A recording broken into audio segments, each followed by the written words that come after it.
Jonas stared blankly at the white walls of the hospital room, his mind reeling from the events that had brought him here. The steady beep of the heart monitor and the distant chatter of nurses were the only sounds that pierced the suffocating silence. He couldn't understand why everyone was making such a big deal out of what he had done. He was just trying to help, just like his parents had always taught him. At 13 years old, Jonas was already quite big for his age, towering over most of his classmates. His father, a respected police officer, and his mother, a dedicated nurse, had instilled in him the values of kindness and compassion from a young age. They'd always told him, if you want to be treated well, you have to treat others the same way. Jonas took those words to heart and made it his mission to help anyone in need. His older sister, Lisa, had always been there for him, a constant source of support and guidance. At 17, she was wise beyond her years and had a way of understanding Jonas that no one else could. She knew about his deep-seated desire to be a hero, to make a difference in the world. But she also saw the signs that something wasn't quite right with her little brother. It all started on that fateful day after school. Jonas was riding his bicycle home, his mind wandering to the latest comic book he had been reading. Suddenly, he saw a woman collapse on the sidewalk, her body crumpling to the ground like a marionette, whose strings had been cut. Jonas froze, his heart pounding in his chest. He wanted to help, but fear kept him rooted to the spot. 2 minutes passed, and the woman still hadn't gotten up. Jonas looked around, searching for someone, anyone, to come to her aid. But the street was eerily empty, as if the world had suddenly been drained of life. With a heavy sigh, Jonas reluctantly approached the woman, his feet dragging with every step. As he knelt beside her, Jonas tried to remember the CPR training he had received from his parents and at summer camp. His mind raced with the steps he needed to take. First, he had to move her away from the road to a safer place. With a grunt, he pulled the woman's limp body onto the grass, his muscles straining with the effort. Jonas positioned himself next to the woman and started shaking her shoulder, hoping to rouse her from her unconscious state. But she remained still, her face pale and lifeless. Panic started to set in as Jonas realized that he would have to perform CPR. He had never done it on a real person before, only on the practice dummies at camp. With trembling hands, Jonas tilted the woman's head back and pinched her nose shut. He took a deep breath and pressed his lips against hers, forcing air into her lungs. He watched her chest rise and fall, a flicker of hope igniting in his heart. He continued the compressions, counting under his breath. 1, 2, 3, 4. Suddenly, the woman twitched, her body convulsing slightly under Jonas's touch. He felt a surge of adrenaline rush through him, a sense of power and control that he had never experienced before. He was doing it.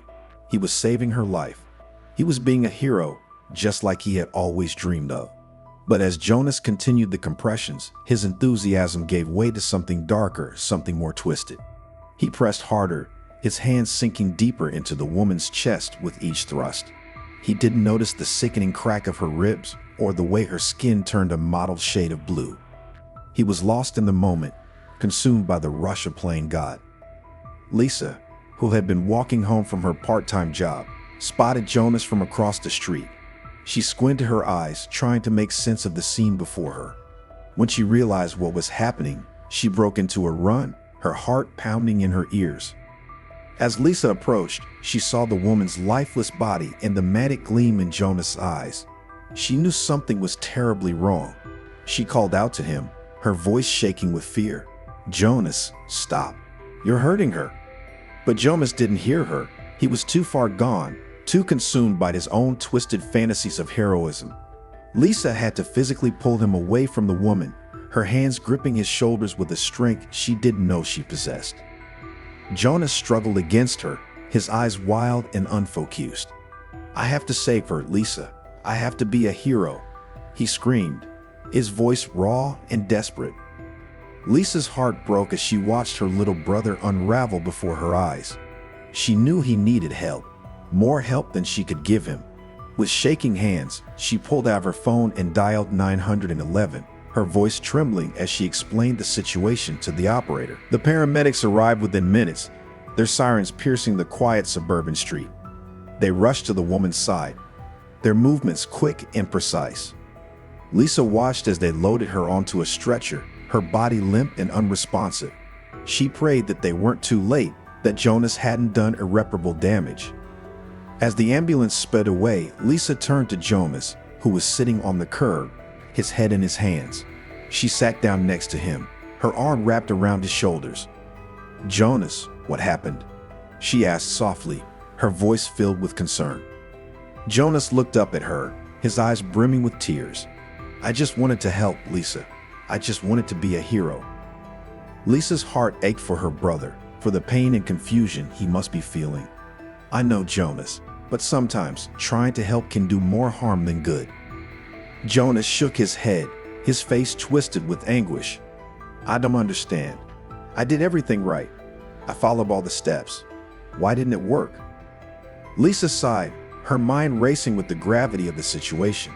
She knew that Jonas's actions weren't just a simple mistake, but a symptom of something much deeper, much more concerning. She had noticed the signs for a while now, the way he would obsess over comic books and superhero movies, the way he would insert himself into dangerous situations, always trying to be the savior. She remembered the time he had tried to stop a robbery at the local convenience store, armed with nothing but a broom handle, or the time he had jumped into a rushing river to save a drowning doll, nearly getting swept away himself.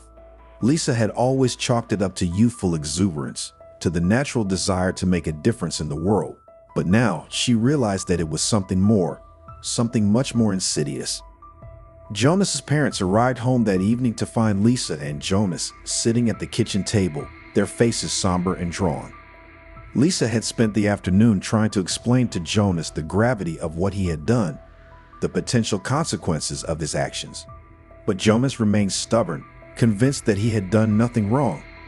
"I was just trying to be like Dad," he insisted, his voice rising with each word. "He saves people every day. He's a hero." His father, Officer Tom, sighed heavily, his eyes filled with a mixture of sadness and disappointment. "Jonas, being the hero isn't about rushing into danger without thinking. It's about making smart decisions, about knowing when to act and when to step back." Jonas slammed his fist on the table, his face flushed with anger. "But you've always told me to help people, to do the right thing." His mother, Nurse Sarah, reached out to him, her hand resting gently on his arm. "We did, Jonas, but there's a difference between helping someone and putting yourself and others in harm's way." Jonas pulled away from her touch, his eyes blazing with defiance. "I don't care. I'm going to be a hero, no matter what anyone says." Lisa watched as her parents exchanged a worried glance, their faces etched with the weight of responsibility.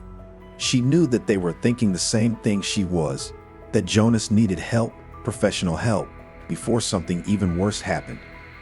Over the next few weeks, Jonas's behavior only escalated. He started skipping school, spending his days roaming the streets, looking for people to save. He would come home with bruises and scrapes, his clothes torn and dirty. When his parents tried to confront him, he would lash out, his anger boiling over into violent outbursts. Lisa watched helplessly as her brother spiraled out of control. She tried to reason with him, to make him see the error of his ways, but he was too far gone, too consumed by his own delusions of grandeur. One evening, Lisa found Jonas in his room, surrounded by newspaper clippings and hand-drawn maps. She realized with a sinking feeling that he was planning something big. "Jonas, what are you doing?" she asked, her voice trembling with fear. Jonas looked up at her, his eyes glazed and distant. "I found a way to be a real hero, Lisa. I'm going to stop the bank robbery that's happening tomorrow." Lisa's heart dropped into her stomach. She knew that there was no bank robbery, that it was all a product of Jonas's fragile mind. But she also knew that he would stop at nothing to make his twisted fantasies a reality.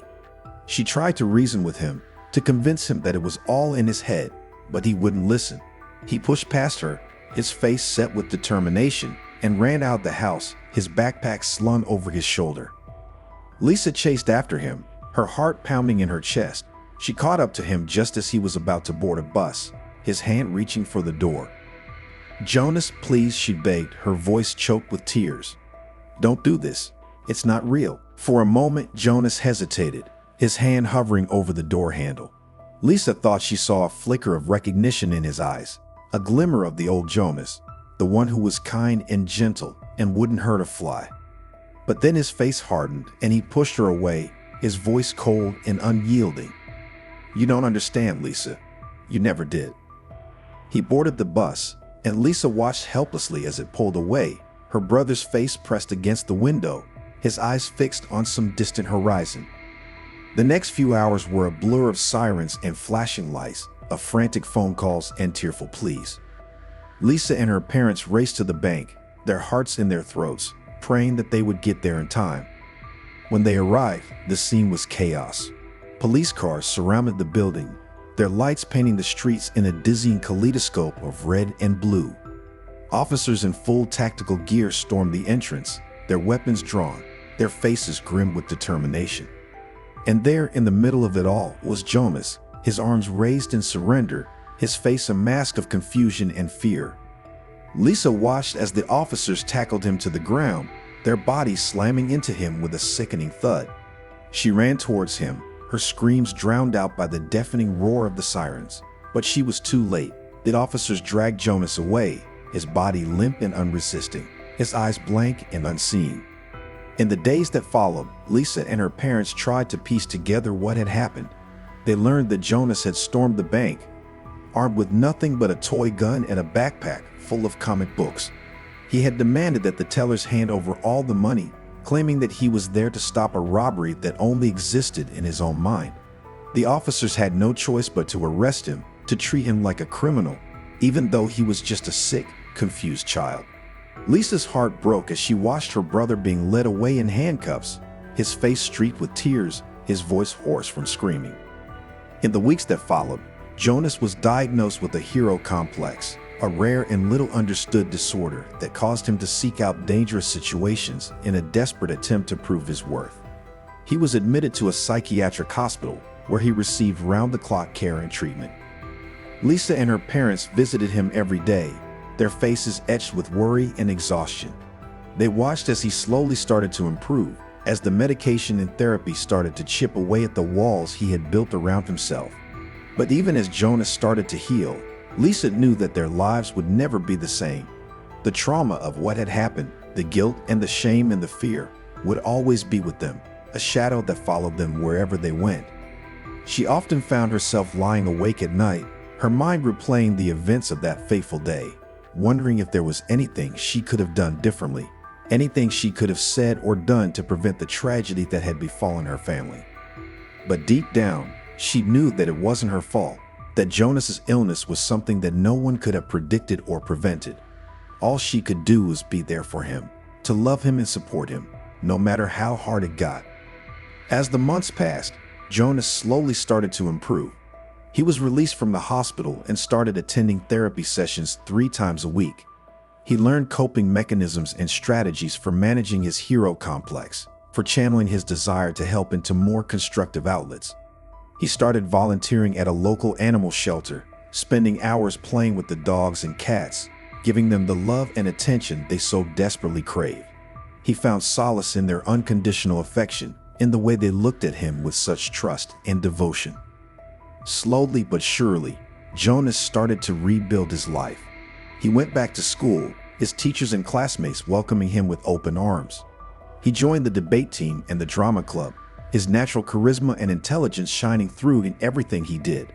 But even as Jonas started to thrive, Lisa knew that the scars of what had happened would never fully heal. She saw it in the way he would sometimes drift off in the middle of a conversation, his eyes glazed and distant. She saw it in the way he would flinch at sudden noises, his body tensing with fear and anticipation. She knew that the road ahead would be long and difficult, that there would be setbacks and challenges and moments of despair. But she also knew that they would face them together as a family, united in their love and their determination to help Jonas find his way back to the light. And so, as the years passed, Lisa watched as her brother grew into a kind, compassionate young man, one who used his experiences to help others who were struggling with mental illness.